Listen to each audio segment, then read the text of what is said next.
Okay, and we are live. Welcome everyone to our second webinar in the Technology and Gambling series presented by the Technology Addiction team at the Brain and Mind Centre at the University of Sydney. I'm very pleased to be able to have our moderator and guests here today. We're going to be looking at the topic of the gambling economy. Okay, and we are live. We're going to be looking at the changing nature of the gambling economy in the Technology and Gambling series presented by the Technology Addiction. Sorry about that, repeat. So I'm going to turn over straight away to our moderator so we can get stuck into the session today. I'm very pleased to have the co-host of this seminar series, Professor Kahlil Philander from Washington State University. Thanks, Kahlil.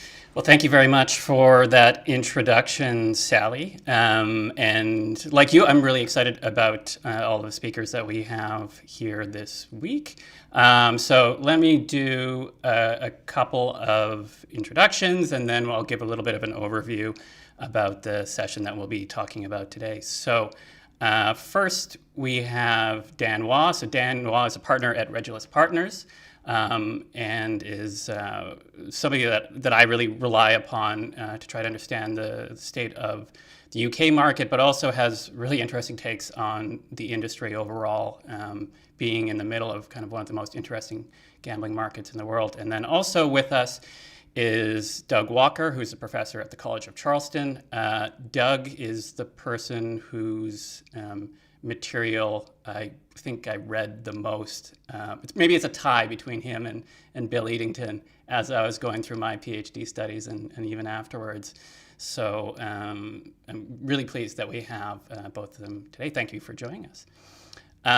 So today's talk is going to be focused on the changing gambling economy. And I think we're going to take a little bit of a focus on regulation and policy. I think it's no surprise that to anybody that the industry isn't doing well right now. And so I think the way we want to dive into this conversation is to start to think about, okay, gambling industry is more than just one single thing. It's a really complex economy that has many connections to other parts of our lives, and that varies from employment to taxation and things that just go well beyond the dice and the cards. And talking about this is probably a little bit different than maybe some other people that have listened to this conversation last week or the types of work that we normally do. And to kind of tee up the conversation, I wanted to bring up a quote. So this quote is actually at the start of the paper that is posted in the YouTube video right now in the description by Doug Walker. If you have any questions, I'm also being reminded now that you can type those in as comments in YouTube as well. But the quote from the start of Doug's paper is by Peter Cohen. And it says, it is time that gaming regulators appreciated their economic role and made sure that it is given no less importance in their decision-making process as probity, integrity, and social issues. And that was 2014. So thinking about that quote back then, it's even more relevant now. We often talk about harms, but there's kind of another big piece to the gambling world, and there's a few different issues that I want to focus on today with these great guests. So with that in mind, I'm going to turn the conversation over to Doug for some opening comments about that paper. So in that paper, Doug, you provide an overview of different types of regulatory models and what you think may apply best to the U.S. Gaming industry. Would you mind just giving us a little bit of an overview of those models and how you kind of see that sort of layout right now? Sure. And first, thanks for inviting me onto this. I think it'll be really interesting to discuss. The paper is a little bit long, so apologies if people try to read that beforehand, but I can give a quick quick summary of it. And in particular, obviously the U.S. market is a little bit different than other markets around the world, and so what I'm going to describe might not apply, to every single country. But in the U.S., at least, it's a state-level regulatory model where, for the most part, state governments decide almost every aspect of the casino industry within their state. And that paper, by the way, focuses mostly on casinos, but obviously, and I think we'll probably talk about it later today, with online and sports betting coming around, it's a little bit different now, potentially. But in that paper, we describe a number of different models of how economists would look at regulation on this particular industry. And there are two that I think that are most important, probably. And the first slide that I have shows kind of an overview of those. There's the regulatory capture idea, and this is a view of regulation that if the industry influences regulators to a large extent, the regulators may become captured in a way by the industry. And the result of that is that regulations are developed and changed in a way that tend to benefit the industry, as the industry, of course, wants regulations that favor it, of course. And there's some signs in the U.S. that might have been the case or has been the case at certain points in time since casinos became pretty common since the late 1980s. So that's one view that I think is a possibility. The other one is kind of a Leviathan view of government and of regulations with respect to the gambling industry. And the idea here is more that the sole focus of the regulators or the regulatory body is to maximize revenues from the industry. And there's plenty of evidence to suggest that might be going on, as well as the casino industry in many states in the U.S. are taxed at a very high rate, potentially a higher rate than maybe any other industry. Nevada and New Jersey, of course, are on the low end of those tax rates, but there's some states where tax rates have been as high as 70% of gross gaming revenue. So that's the second primary or key kind of view of regulation that I would see. There's a few others that I have listed there, like public interest, which basically suggests that the industry is trying to minimize harms from gambling, which is one view. And then fixed costs and Wagner's law, I won't really go into too much. But what we do in this paper is try to focus on the fact that, if you look at different states over time and different regions in the U.S., it looks as if the Leviathan model of regulation probably fits a little bit better. Reasons for that are that the gambling industry in many states has been expanding, which is not to the benefit of the existing casinos. So if the casino industry had captured regulators, you'd expect them not to expand gambling once it's already been started. And tax rates haven't fallen. So that suggests that a key goal is tax revenue maximization. And so, as I mentioned, the slide here also, given online and sports betting is also increasing, it suggests that that's revenue maximization is likely the key goal of the regulators. There may be some changes in that over time and in different states, but at least in the U.S., I would argue that that's a reasonable way to the goal of regulators. That's it's an interesting way to think about the nature or the reason why the industry exists, Doug, because it provides, if we're clear of the reason why gambling exists, and if notionally we believe that it exists only to basically maximize public revenue, which is, I would agree that's definitely the case in the lottery industry, and probably the case in most U.S. domestic commercial gambling markets. it provides. I think that provides like a little bit of guidance in terms of how you might want to approach navigating through this big change in the industry. That we should be focused on the types of policies that will lead to the longest run increases in revenue, or maybe even short run, but focusing the way that we approach any policy changes around that would seem to be aligned with, at least in large part, the reason why the industry was created in the first place. Yeah, I think so. I mean, the goal, at least in the U.S., was in most states was to attract tourists and to bring economic development and tax revenues. And now I think a key focus is on maintaining those tax revenues as there's fiscal problems in various states. No, so I want to get back to the tourism model question, but I also want to hear from Dan. So Dan, you wrote you've written many really interesting blog posts, a couple of which are listed in the description of the YouTube page right now.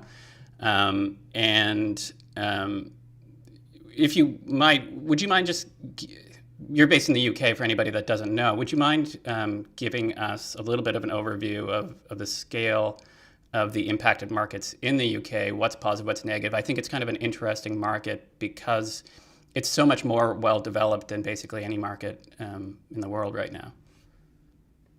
Yeah, and hi everyone. It's approaching midnight here in England, so I have an excuse for being a little bit incoherent, but hopefully it will make sense. Do you want me to go into the slides, Kahlil, or do you just want me to answer that question? Yeah, I think we'll bring up the slides as you go through. So, one thing I've been worried about in about the last year or so is the rise of the movement in Great Britain to reclassify gambling as a tobacco-like product. So it becomes a product which is inherently harmful, and it's harmful regardless of dosage. And so I've been warning slightly shrilly in the last year or so about the rise of the prohibitionists, because I think there are people that want to push gambling to the margins. I didn't realize how quickly this would come to pass, because as of March, we have no casino industry anymore, we have no bingo club industry, we have no betting shop industry, and we have no arcades, because not because of prohibition, but because of the coronavirus. So the land-based gambling market is entirely shut in this country. We're not sure when it's coming back. It may be a laggard in terms of coming back. I think leisure and hospitality will be a laggard in general, but gambling will not be quick to come back, I don't think. We've seen online sports betting hit by the cancellation of most major sports, both in this country and internationally. Online gaming is open for business, and lotteries are open for business. So what we've seen so far, well, I'll come on to what we've seen so far in the next slide, but that's kind of the shape of what the gambling market looks like at the moment. In terms of the sort of, sorry, if you can jump back a second, sorry, Harrison. Yeah, so the stage at which this has happened, I think, in terms of consumer regulatory responses, is from late February through to mid-March, we were seeing the consumer losing confidence. So in land-based gambling venues and casinos, you were seeing first 10%, then 20%, then 30%, 40% declines in visitation in casinos, leading up to the 20th of March, when the Prime Minister announced that all pubs, clubs, theatres, casinos, cinemas, etc. in the country had to shut. The immediate, in some weeks after that, we saw a whole lot of hand-wringing, and this was really around online gambling, and this idea that, which is grounded in some legitimate concerns, this idea that a population under lockdown would result in some people being more vulnerable to gambling harms, particularly people who live alone, people who are denied support that they're used to, people who are bored, that there could be some negative behaviours in relation to gambling from a population under lockdown in relation to online casino. That then led to a situation where I call cracks cracking, which is basically, despite the fact we were very early into this lockdown, quite a few organisations had determined what the problem was and had come up with solutions to the problem of gambling under lockdown. And those solutions looked uncannily like what they'd been proposing before lockdown. So things like major structural restrictions on gambling products, bans on advertising, tax increases, and so on. We've now reached the phase where we're seeing knees jerking. So we're seeing industry knees jerking. So in response to political concerns around gambling advertising, we've seen most of the major online operators in this country commit to ban broadcast advertising during lockdown, which is fine, but it's I think it's something that's been done without any real demonstration that it's going to reduce harm. And we've seen just this week, we've seen the Gambling Commission make certain changes to codes of practice, again probably based on political pressure rather than any real analysis of what's going on. And I think we can look forward to more uncontrollable spasms, both from operators and regulators and politicians, the longer the lockdown goes on. We can jump to the next one quickly. So this is what I mentioned before. With lockdown, a lot of people, including our National Health Service, forecast a cataclysm of gambling-related harm. Under figures released this week, what we've actually seen, this is from the Gambling Commission, we've seen that a massive 1.2% of people surveyed say they've increased their expenditure on gambling. This is offset by 3% and a bit who've decreased and 1.8% who've stopped. Anybody that can do maths will notice that all the figures there don't quite add up. So there's a big chunk of about 60% that say none of the above, which kind of makes that whole data gathering exercise really rather bizarre, because basically people are saying 60% of respondents saying they didn't increase, they didn't decrease, they didn't stop, and they didn't stay the same. So it begs the question of what they did do. And yet this is the kind of data that's being used to justify regulatory reform in this country by the Gambling Commission. And then I flip to my last slide. So what have we learned? Well, I think what coronavirus has done and the lockdown has done is it's amplified rather than changed the discourse on gambling policy in Great Britain. The first thing we've learned, I think, is that gambling is bad. And what I mean by that is it has been assumed under the conditions of lockdown that any gambling by anyone during lockdown is inherently a bad and unhealthy activity. And it is either harmful or just downright naughty, and unless it's the National Lottery, in which case that's okay. So gambling is bad. By the same token, gambling is not good. And by that we mean that no consumer can have possibly experienced any benefits from gambling during the lockdown period. No one who has gambled can possibly have enjoyed themselves, and those who might claim they have enjoyed themselves are the most harmed of all because they're clearly delusional. Fortunately, because nobody is asking anybody whether they're enjoying themselves, that all the questions in the surveys are geared towards the extent to which they might be harmed, we can gloss over that slight discrepancy there. My third point here that we've learned is that some people are morons. I think we can look at this in a number of ways, but probably the most obvious way is that there's been a general observation that anybody who gambles is a moron, and we see that in two ways.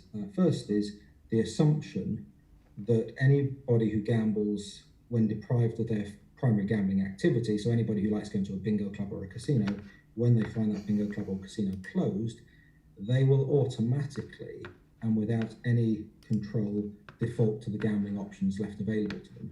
That has been the assumption, I think, by the various people in public health and politics have made.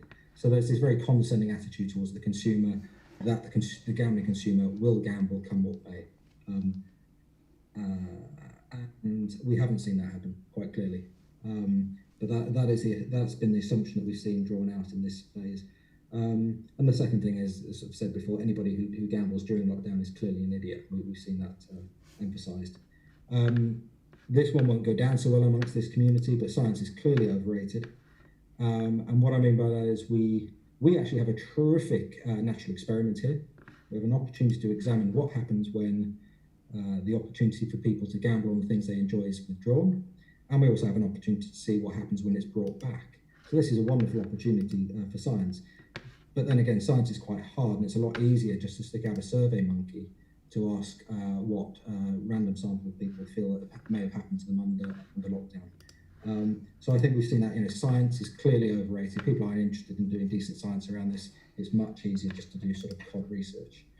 A good crisis should never be allowed to go to waste. And so what we've seen quite a lot of people try to co-opt the coronavirus emergency and the lockdown in order to pursue their pre-existing agendas. Thus, you find, as I mentioned before, that solutions to gambling harm under lockdown look an awful lot like previously proposed solutions to gambling harm anyway. And then finally, there's this idea that the most effective way to address gambling harm in any population is to issue as many press releases as possible expressing concern about gambling harm, and that will pretty much do the job.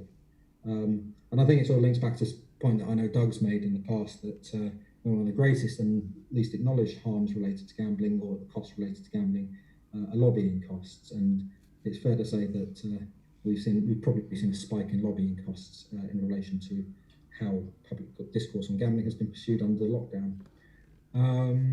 So those are my sort of slightly informal views on what's going on. Looking ahead to what will happen next, and seriously here, I think there's a good chance that the landscape of gambling in Britain will change significantly. We've been seeing a shift over 2 decades really from land-based gambling to remote gambling, and I think this will tip it further, so this will accelerate that shift. We'll see an awful lot of bingo clubs, arcades, betting shops, and some casinos simply not come back from this. We will also see online operators subject to much tighter regulation. We've started to see that through the process of this emergency, and we have about 10 different parliamentary political gambling reviews about to take place. Then again, I think the interesting thing also is this. I think because of the nature of the disruption, there is a chance to relook at our whole licensing framework in Great Britain, and have a fundamental rethink about what our gambling policies are designed to achieve. Thank you for that overview, Dan. I've about 8 different things that I want to react to, but I probably don't have time to react to all of them. I would say that I am hopeful, but also skeptical that the disruption will actually lead to a change in the way that we approach licensing. But it certainly is that opportunity certainly does exist. I think a big part of that might depend on the extent to which a lot of these firms are allowed to fail and go bankrupt. And certainly in a lot of different countries, there's not much of an appetite to let firms fail. But if it happens in any industry, it might be in the gambling industry in particular.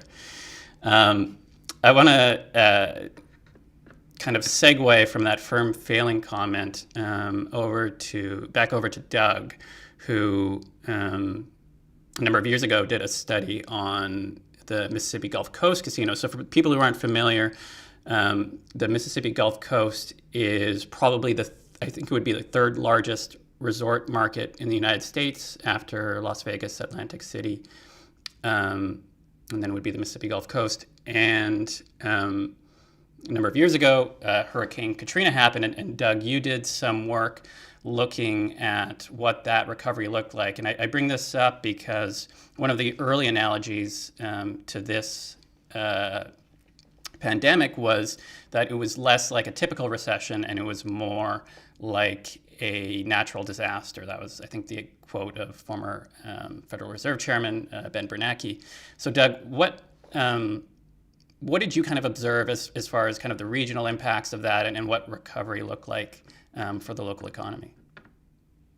Sure. So there's a slide that shows the casino revenues in, I think, Mississippi and Louisiana, if we can show that, so Katrina hit in late August, and so casinos were closed for about a month, maybe 2 months, and then some of them started to reopen. And of course, this is a different situation than we have now.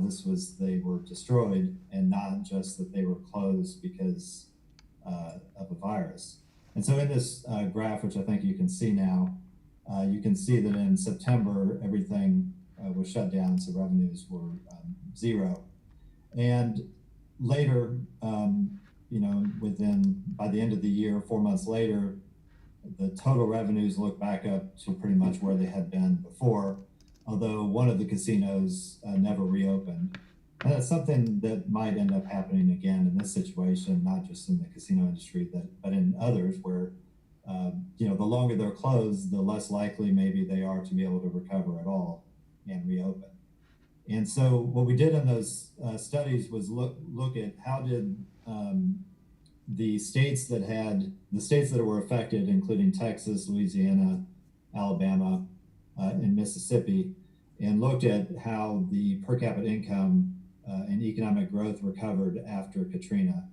And of course, there's a variety of technical issues and potential issues with data, but what we ended up finding was that the recovery was faster in those markets and jurisdictions that had the casinos. Now, that may not be anything special with casinos. It may just be that, okay, as businesses reopen, of course, economic development occurs again. But it shows that the casino industry was a part of that. And in the Gulf Coast in particular, again, many people may not be familiar with that, but the Mississippi Gulf Coast, the casinos are there. There wasn't much there before. I haven't been there, I don't think, since Katrina, but it's a huge component of the local economy.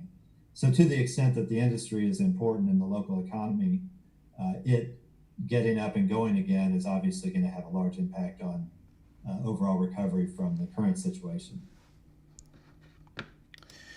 Yeah, it's that's I kind of clued into like an early point that you made, which is kind of the longer that these places stay closed, the less likely they are to ever come back, and that does seem like something that's really relevant to the conversation right now. I'm going to go here and ask a follow-up question, Doug. One of the things we talked about earlier in the day as we were preparing this was kind of a little conversation about the trade-off between opening and closing. Would you mind just kind of elaborating on your thoughts there? Sure. And this, again, might be specific kind of to the discussion that's going on in the U.S., where it appears that the federal government isn't going to have a whole lot to say about what happens in specific states. There's been some federal guidelines, but then individual state governors have kind of gone at different paces in terms of reopening. And, of course, there's criticism on either side of that decision. There's costs to staying closed, of course, to the economy, and there's potential costs of opening if it's too soon. And there's a second wave of the virus, which I'm guessing there's likely to be. And so what I was kind of thinking about there is that, there's two kind of extreme positions, and at least in the media that I see, ABC News, which is kind of a mainstream news source, they seem to focus a lot on, they highlight people that are reopening or states in which there's reopening. They'll show a picture of the beach, 2 miles down the beach where it looks like there's just people jam-packed on the beach. It seems like they're critical of people being allowed to go back out again. And of course, this is going to be an issue specifically with the gambling industry. To what extent, and other entertainment type industries, to what extent is it safe for people to go back into these places, and how soon? And so there's a trade-off there. And of course, most people, I think, focus on the issue of the spread of the virus, and that obviously that's fatal to certain groups of people in society. And the question is, what's the right time? What's the risk we're willing to take to reopen different segments of society? I think it's an extreme position, and I don't know that anyone's saying it, to say that nothing should reopen until there's a vaccine, that's just not possible to do. I mean, that would destroy the economy, I think. Yeah, thanks for that. Those comments, Doug. Yeah, it's certainly a tricky decision in many different ways. One of the things that I think we need to start thinking about is not just how do we turn the lights back on for the industry as it once was, but also start to think about are there different places where we can trim the fat that we've kind of ignored? Because, for a long time, this industry was one where you basically get a license, you turn the lights on, and you make $1 billion. And that's just not the case now, and I don't think will be the case for many years to come. I'm pretty skeptical that the IR business model is even viable anymore long term. I know one of the pieces of news that came out yesterday was that Las Vegas Sands actually pulled out of their bid for a Japan integrated resort, and they were probably, from a financial standpoint, probably the best positioned operator to actually invest in a property like that. So I want to turn back to Dan as our consultant expert in all things in this world. Dan, is there anything from a regulatory standpoint that we should start thinking about that would, I think, not adversely affect a lot of the progress that we've made in the industry from, say, for example, reducing harms to gamblers, but also might reduce some of the costs that operators have and actually allow us to keep the industry going and progressing in a more healthy way?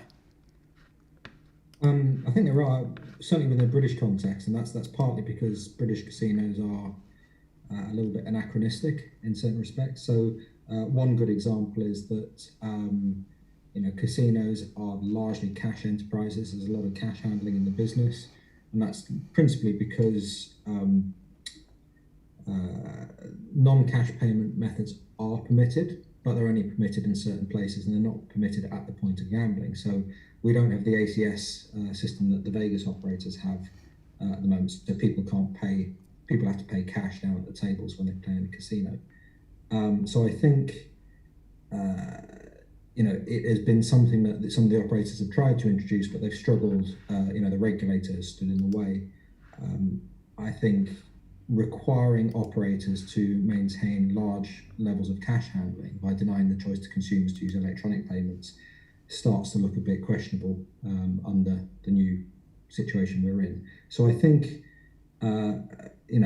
greater choice for consumers around payment so that they can make the payments they feel comfortable with, and then in particular allowing them to use digital payments for casino games. That's one. I think secondly, again, in keeping with the idea of keeping customers safe, we have this bizarre situation in Britain where we can make as many electronic roulette terminals available to customers as we like. There's pretty much no restrictions on electronic roulette terminals, but we can't offer them a single blackjack terminal, electronic blackjack terminal. So if you want to play blackjack, you've got to play at the table.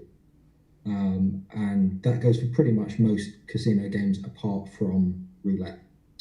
And it's a fairly arcane rule, doesn't really serve any purpose, I would argue.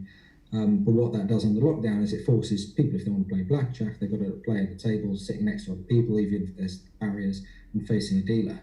I would argue that one, on the principles of customer choice, allowing customers to play casino games on electronic terminals has a lot going for it anyway.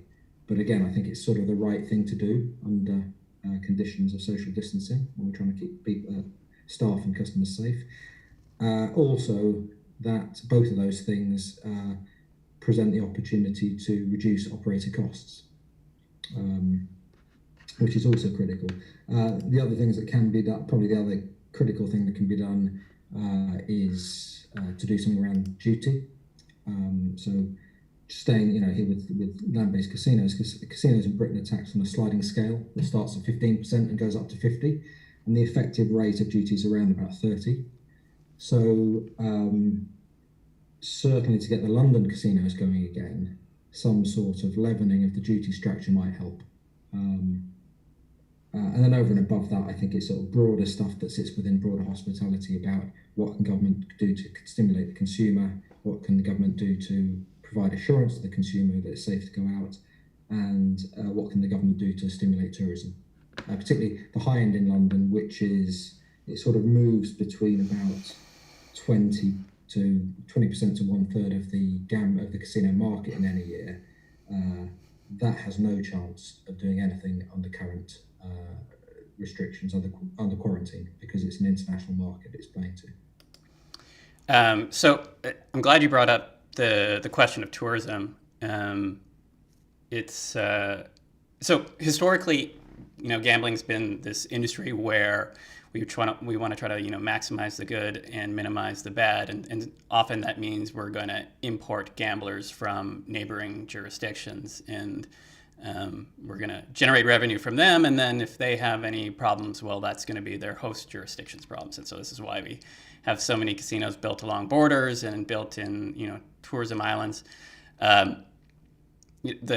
With the nature of the tourism industry changing as it is, Doug, I know this is kind of one of the regulatory models that you spoke about in your study.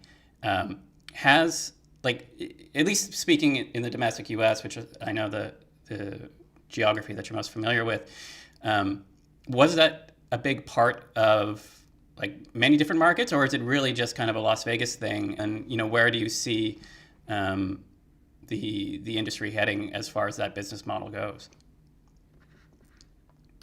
Well, I think early on in the 1990s, as you mentioned, a lot of the casinos opened along the Mississippi River, the Mississippi Gulf Coast, and that type of thing. And so there was a focus on trying to attract tourists. And now that and along with tribal casinos that are widespread, I think there's less of that. And in many markets or many regions in the U.S., I would think that there's really not much coming in from out of state. So, for example, Massachusetts is one of the more recent states to have introduced casinos. And I think a large part of their motivation was to keep everyone from going to Connecticut and elsewhere to spend their money. And so I don't know that tourism attraction model is so much relevant anymore, at least in the U.S. It's more an attempt to try to keep the revenue or potential tax revenue within the state. So as far as casino goes, I don't think that's a big motivation really anymore. Of course, it's big for Nevada, Las Vegas, and to some extent maybe Atlantic City, but I think that's also going to play into how things come back, where it's going to be Las Vegas. I think is going to take time for people to want to go back there, mainly because they have to fly. Most people have to fly to get there. So these local markets, smaller casinos dispersed throughout the country, might have a big advantage in terms of their ability to recover, because they're going to rely mostly on just local customers. And to the extent that they can appear attractive and safe and better than their competitors, I think, and that regulators and governors allow them to reopen, that's going to have a lot to do with how well that particular segment recovers. Yeah, no, I think I agree with everything you said. I mean, I think, well, this is probably true of the entire hospitality tourism industry, but I think it's going to become a much more regional one. And even though we might see some individual operators failing, going out of business, I think, unless policy changes significantly, we might see a lot more start to come up. Dan, let me ask you about the UK, because again, the UK is such an interesting market, but I don't understand it at all. Who do you see? Let's imagine that we're in a world a year from now, 2 years from now, and we're still dealing with this issue. I think the only thing harder to forecast than the regular macroeconomic trends. What do you think? Who do you think the medium-term winners of this are going to be? Keeping in mind, I have this thought, and maybe you'll have the same, that there's going to be a heavy focus by government in looking for every possible opportunity to expand revenue.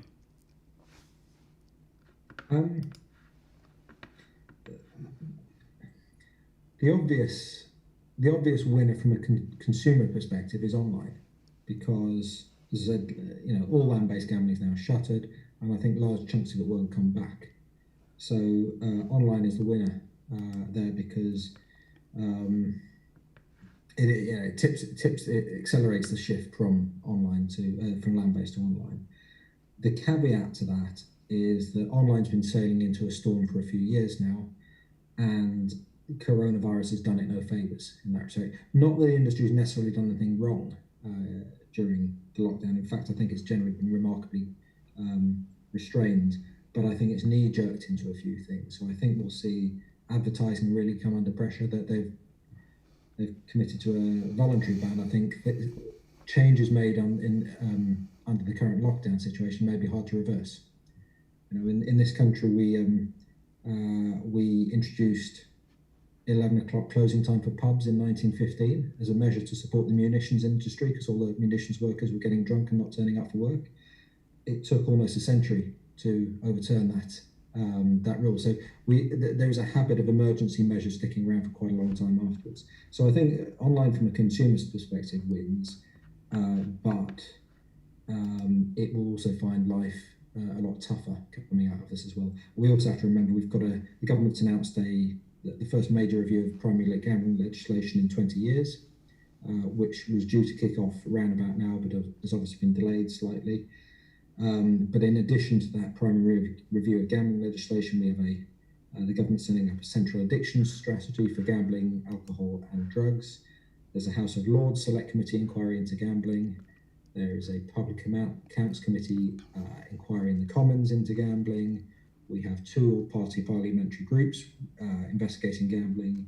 We have a Howard League for Penal Reform group running a review of gambling and crime.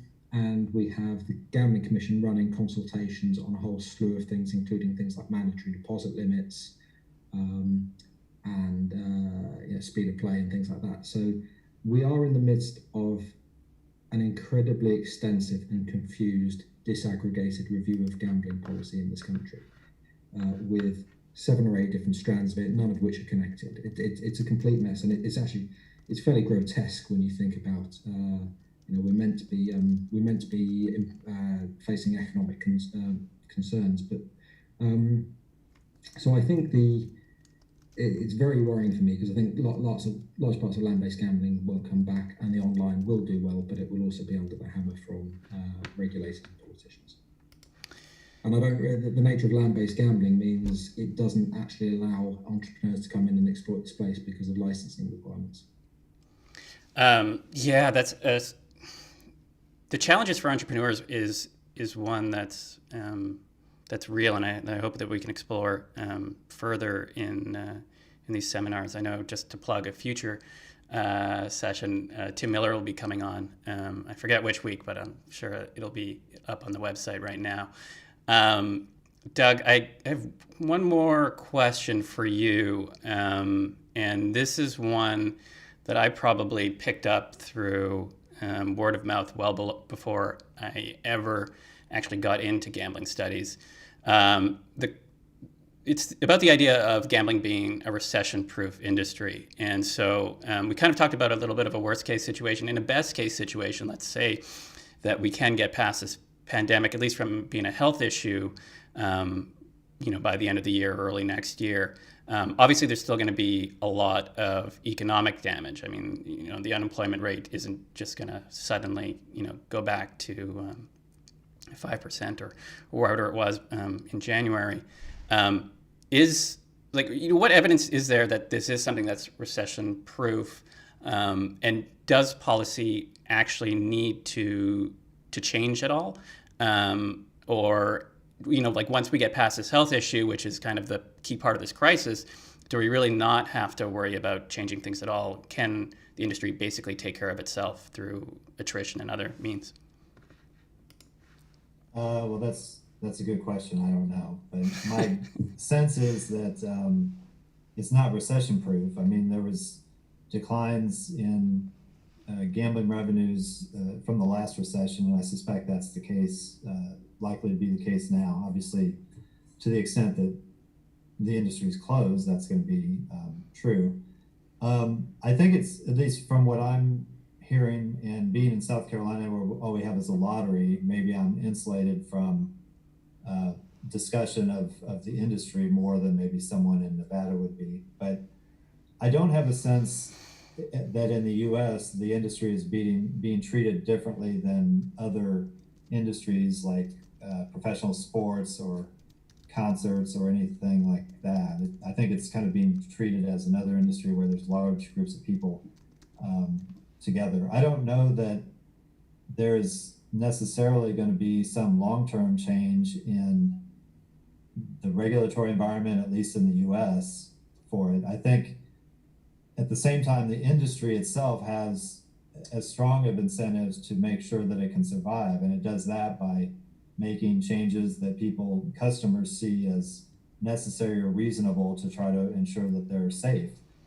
I kind of think of it as like in Las Vegas, the industry, the casino industry has a very strong incentive to try to do what they can to make sure the city's safe and that the environment inside the casino is safe. And similarly, the city wants to ensure that so that people aren't scared to go to Las Vegas to gamble. So I think that as with any business, they have a very strong incentive to adapt to whatever's going on in order to survive. So restaurants are changing to do more things, carry out or drive through, and you'd expect that the casino industry or gambling in general is likely to adapt. I don't know that regulators are any wiser than the people that actually have the money in the game in terms of survival of the industry. And I think the main question in terms of a difference between regulation and the industry itself is, in terms of ensuring public health or trying to minimize risk, I think they both have the same incentives, but I don't know that they would come to necessarily the same conclusions for what changes need to be made. Dan, we have a question here, and I'm not sure if you'll be able to answer it. This is kind of do you know the answer to this question? Is there any data from the UK that is based on credit card spending? So I guess, and I'm just reading this, in Australia, it suggests that there's a 65 to 75% increase in online gambling based on, regular week over week. I know the evidence that I've seen from at least publicly reporting companies, I know Stars Group said that their revenue is about flat overall, but that's because they're missing sports, but casino and poker are way up. Do we know anything about, how consumer behavior is actually changing at all? We don't have credit card data because credit cards were banned on all land-based gambling and were banned on online gambling from last month. There's been some household spending data that indicates that overall spending on gambling in total is down about 25%. But other than that, we're looking at companies reporting and stitching that together. Obviously, there's big differences depending upon whether online operators are sports betting led or casino led. So I think operators who are sports betting led have seen pretty significant downturns in their primary product, but growth in their secondary. Online casino leds are doing pretty well. We're seeing growth from a low base, low participation base in online casino. But I don't know when we'll get really robust data on that across the sector. Yeah, I mean, it's probably something that we'll have to wait out for quarterly reporting to actually give us, a better indication of what that looks like. And that's just for the publicly reporting companies. That doesn't necessarily give a full view of the industry. I mean, one thing that's, I think, really interesting that you hinted at earlier is, like, what does this shutdown do when, online's still pretty small compared to land-based gaming overall. One of the things from my days that's less the case in the UK than it is in North America. Let me qualify it that way. But one of the interesting things that we found in British Columbia when I was there, and this was a study that was led by Amanda McCormick at University of Fraser Valley. You can find her paper out there on our self-exclusion program, was that the big difference maker was about 3 to 6 months led to a pretty precipitous drop in our longitudinal study in people's problem gambling severity index scores. And what was even more interesting about that was that most people kept gambling, they just weren't gambling at casinos anymore.